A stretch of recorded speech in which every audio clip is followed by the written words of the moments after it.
Well, right now, thousands of fugitives are wanted across Maryland each day. Warrant apprehension teams descend upon communities, risking their lives to take these violent criminals off the streets.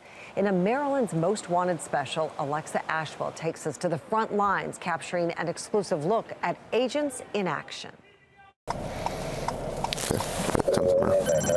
It's 5:30 in the morning. The sky is still dark. Agents with the Capital Area Regional Task Force are on the move.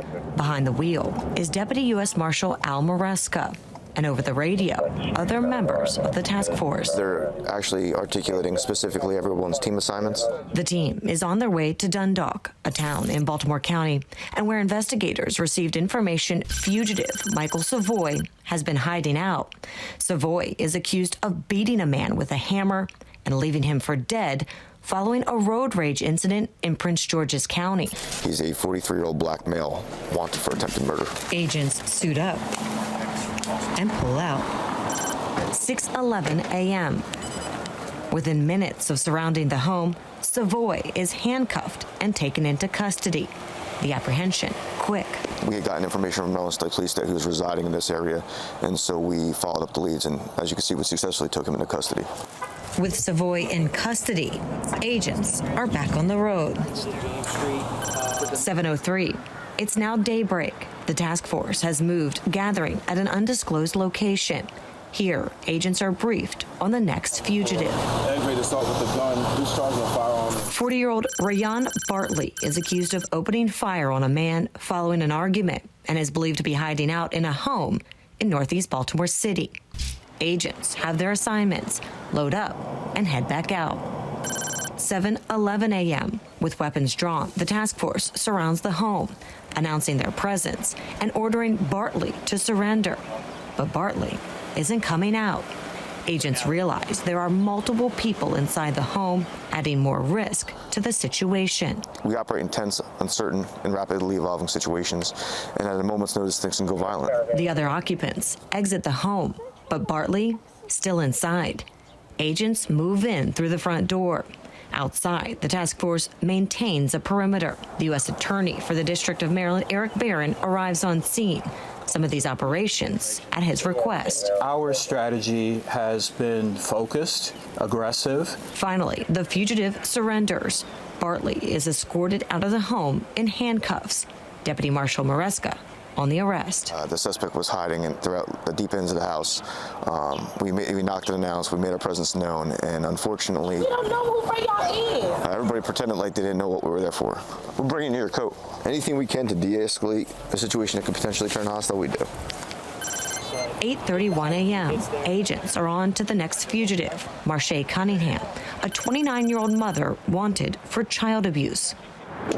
We're actually going to go to her place of employment to make sure she's not physically there before we go to the residence. Cunningham isn't at work.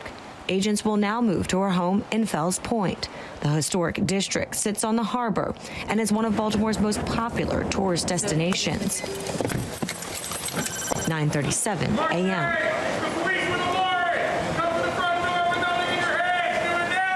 With guns drawn, agents surround Cunningham's home and say they can see the mother inside.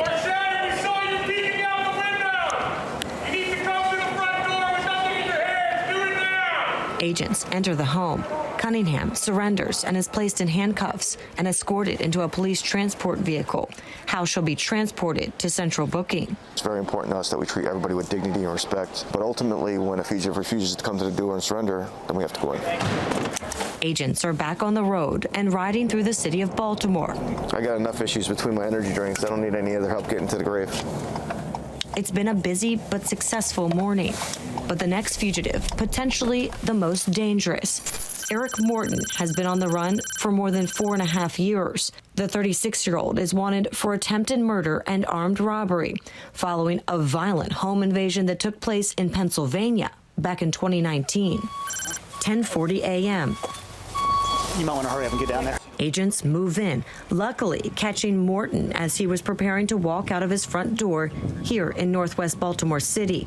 He's handcuffed and taken into custody. A violent fugitive on the run for years, captured. In each of these cases, we've watched neighbors walk out, look, many of them surprised that someone accused of attempted murder, for example, has been living amongst them. If people really realized the potential dangers at hand or could cause public alarm. The Capital Area Regional Task Force is 4 for 4. Agents pack up and roll out. Today's operation is complete, but the work far from done. 11:28 a.m. Deputy Marshal Maresco returns to the federal courthouse. In his office, stacks of blue folders, cases, warrants for some of the most violent fugitives. In the state of Maryland alone, there's still over 10,000 open arrest warrants. And so while this operation comes to a close, this is really just the beginning. Until tomorrow, when agents are back on the front lines.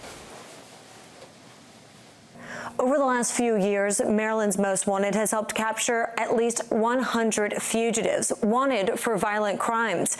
In many of those cases, the leads were tips from viewers. And for that, we thank you.